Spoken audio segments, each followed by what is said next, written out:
brother does something wrong, go and have it out with him alone, between you two selves.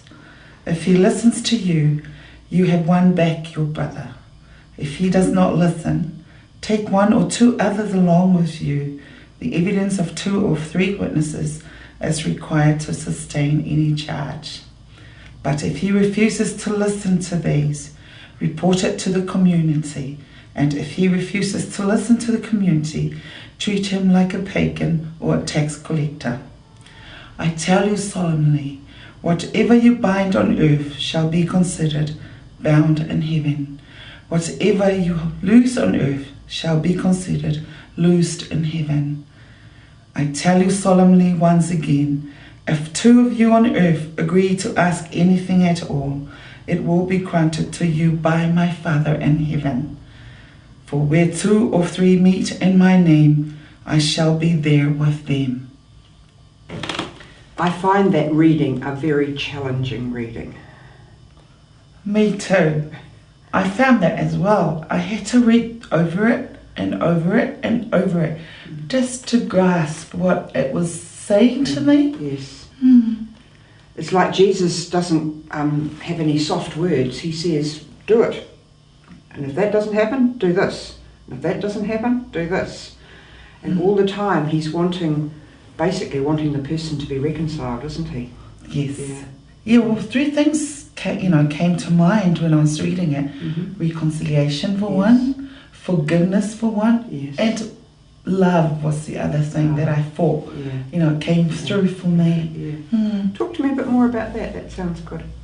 Well, it's taking time to understand, because when you think about the time this gospel was written, and to this day you still have these differences with with your neighbours or brothers in the community, and it's a timely reminder, because no matter how often you hear this gospel, but you always offline line with your other fellow member from the community, and numbers for some reason makes all the difference too from what the gospel is saying.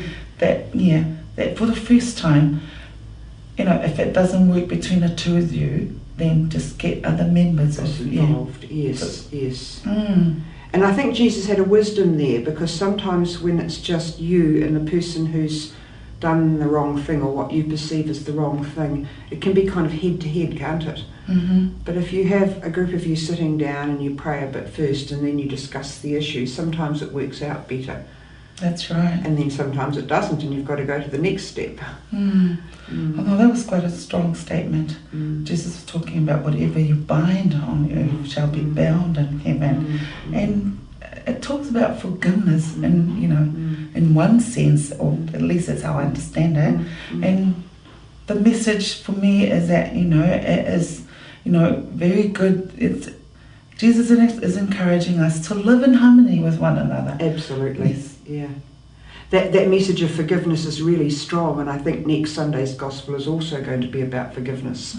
And it's kind of like Jesus, one of the marks of us as Catholic Christians is our level of forgiveness. Yes, that's right. Yeah. I'm on a school board of trustees, and we say the difference in Catholic schools is that they will give the child not just 2 chances, but 3 or 4 or 5 chances, in the hope that they will see that they are part of a community that welcomes them. Sometimes in the long run it doesn't work out, but most times it does. Yeah, well, it just got me thinking, especially about my own self and the way I live, my Christian life. And the way I see it, if you're setting a good example for yourself, and then it has that flow-on effect, it just... Do you see that in your family? Yes, very true. Because when I'm being a good mother to the children, they respond in a positive way as well. It matters, doesn't it? They pick up that kind of internal attitude, don't they? Yes. And I think Jesus is talking that too. At the end where he says, where 2 or 3 are gathered, I'm there, Yes. And that's kind of like in your family too. If you are gathered in that harmony of spirit, Jesus is there. That's right. Yeah, that's why I said that numbers, yes. is very important too. Yes, yes. Because when you're in numbers and you're with your family together, then it's a sign that you're in a good relationship. Yeah. That's very well worth thinking about. But thank you for that, and I appreciate being able to share with a woman who's a mother and a professional woman, and someone who carries her Catholicity out into the world, and you're a great model. Oh, thank you, Sister Stephanie. Talofa It's a Maria. pleasure. After I love it. Say hoi.